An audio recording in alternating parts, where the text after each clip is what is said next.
জলপাইগুড়ি জেলার রাজগঞ্জ ব্লকে বিডিওর বিরুদ্ধে দীর্ঘদিন ধরে খুনের অভিযোগ থাকলেও তাকে গ্রেফতার করতে না পারায় ক্ষোভে ফুঁসছে স্থানীয়রা।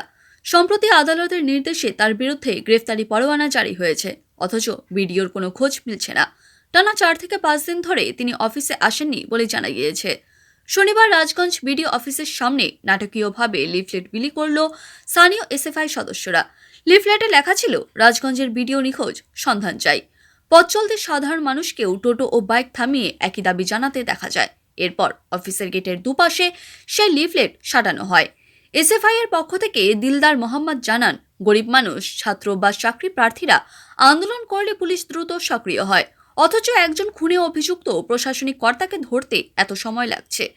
আদালতের নির্দেশে গ্রেপ্তারি পরোয়ানা জারি হওয়ার পরও তাকে গ্রেপ্তার করতে না পারা পুলিশের ব্যর্থতা বলে অভিযোগ তুলেছে এসএফআই। এই ঘটনায় এলাকায় ব্যাপক চাঞ্চল্য ছড়িয়েছে। স্থানীয়রা প্রশ্ন তুলছেন, বিডিওর বিরুদ্ধে অভিযোগ থাকা সত্ত্বেও তাকে বাগিয়ে আনতে না পারা প্রশাসনের অক্ষমতা কি ইঙ্গিতবাহী? প্রীতম কুমার রায় বলছি, আপনারা আজকে কিসের পোস্টার লাগান, কি বিষয় রয়েছে? আপনারা জানেন রাজগঞ্জের যে দাবাং বিডিও মাননীয় প্রশান্ত বর্মন, উনি এখন নিখোঁজ। ওনাকে খোঁজার জন্যই আমরা পোস্টিং লাগাচ্ছি, সন্ধান চাই। উনি যেন অবিলম্বে তাড়াতাড়ি ফিরে আসুন, আমরা যেন ওনাকে ধরতে পারি। একজন দাবাং ভিডিও যে এলাকায় দাবাঙ্গিরি করে বেড়াতো, সে এখন নিখোঁজ, একদম নিখোঁজ, তাকে খুঁজে পাওয়া যাচ্ছে না। খুঁজে পাওয়া যাচ্ছে না, আমরা এখানে পোস্টারিং করলাম, সামনেই গেটেই আমরা পোস্টারিং করলাম ওনাকে খোঁজার জন্য। উনি কেমন দাবাং আমরাও দেখতে চাচ্ছি। ইতিমধ্যে জানেন যে আমাদের রাজগঞ্জ বিডিও প্রশান্ত বর্মন, যিনি হচ্ছে সাদা খাতার বিডিও, এই অযোগ্যরা যখন চেয়ারে বসবে অযোগ্য কাজ করবে। ইনি কলকাতার একজন স্বর্ণ ব্যবসায়ীকে অপহরণ করে নিয়ে এসে তাকে খুন করে। তারপর থেকে আমরা মহামান্য কোর্টের যে রায় দেখলাম, অবিলম্বে তাকে সারেন্ডার করতে হবে। তারপর থেকে আমাদের এই প্রশাসন, আমরা যখন ছাত্ররা রাস্তায় আমাদের অধিকার নিয়ে রাস্তায় নামি, তখন এই প্রশাসন ব্যারিকেড দিয়ে ছাত্রদের রুখে দেয়। যখন যুবরা কাজের দাবিতে রাস্তায় নামে, তখন যুবদের পুলিশ প্রশাসন আটকায় দেয়। যখন কৃষকরা তাদের ন্যায্য ফসলের দাবিতে রাস্তায় নামে, তখন তারা আটকায় দেয়।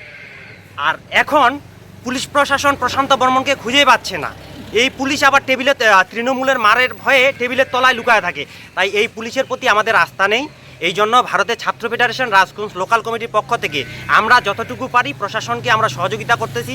সেই জন্য আমরা বিভিন্ন জায়গায় পোস্টার লাগাইছি যে প্রশান্ত বর্মনের সন্ধান চাই। যদি সন্ধান কেউ পেয়ে থাকে তাহলে নিকটবর্তী প্রশাসনকে তারা জানাবে, এবং মানুষের মধ্যেও আমরা এই বার্তা ছড়িয়ে দিচ্ছি, যদি প্রশান্ত বর্মনকে কেউ দেখে থাকে তাহলে প্রশাসনকে তারা জানাবে, প্রশাসন তার মতে ব্যবস্থা নেবে। শোনা তো যায় যে এই প্রশান্ত বর্মনের সঙ্গে শাসক দলের একটা যোগাযোগ সেটা তো আছে। দেখুন, এই জন্যই তো যোগাযোগ আছেই বলেই তো সাদা খাতায় চাকরি আপনারা সকলেই জানেন। এখনও ইন্টারনেট গুগলে সার্চ করলে সাদা খাতায় ভিডিও প্রশান্ত বর্মন।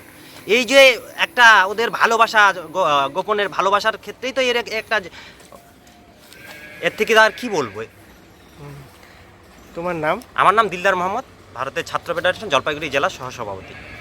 আজকে এই প্রশান্ত বর্মন যে খোঁজ পাওয়ার জন্য আপনারা স্থানীয়দেরও দেখলাম গাড়ি আটকে বা হ্যাঁ, আমরা মানুষের মধ্যে বার্তা ছড়াচ্ছি যে প্রশান্ত বর্মনকে যদি এই মুহূর্তে কেউ দেখে থাকে তাহলে তারা প্রশাসনকে জানাবে। আমরা প্রশাসনকে সহযোগিতা করতেছি, কারণ প্রশাসন বরাবরই শীত ঘুমে থাকে।